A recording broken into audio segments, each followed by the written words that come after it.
Welcome to Totally Integrated Instrumentation. I'm just posting this video, short video in reply to some help one of my customers was after. They have instruments on site connected to ET200 M with HART pass-through, but the instrumentation supplier doesn't have EDDs, so I've found a little bit of a cheat. And as I alluded to before, what they want to do is loop test. Okay, so just force the milliamps up and down and make sure that that's what you're seeing on your PLC, SCADA, or DCS. This functionality sits outside of the manufacturer-specific parameters. So to get it working, what we've sort of got to find is an EDD that has what we call online operation. And the best one I've found, so this is my device here. I do have the correct EDD for it, but if we click on PDM reassign, you'll see where I'm at. So when you're having problems like this, the best place to look is the HCF library. Now that's not necessarily the manufacturer library. If I come down, I'm just going to minimize that so you can see. Here is the manufacturer's library.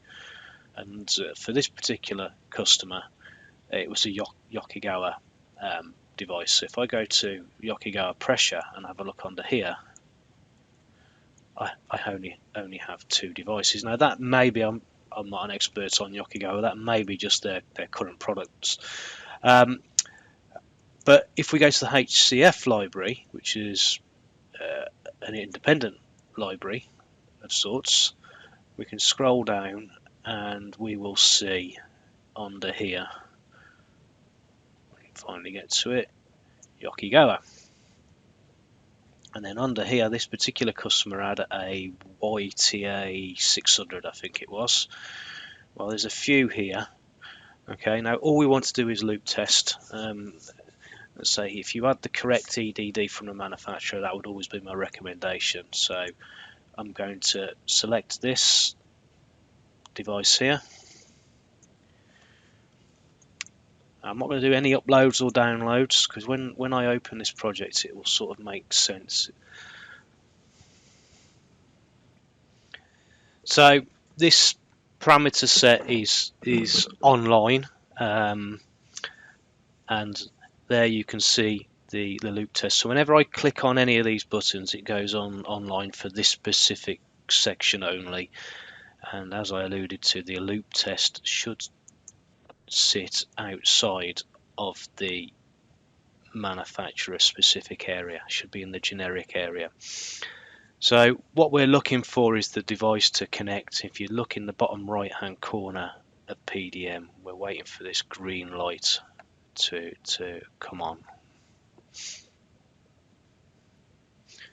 and I can see that now the green light has come on and I have my milliamps output that do need a bit of trimming, but we can see that we're forcing that, and then I'll force that to another value.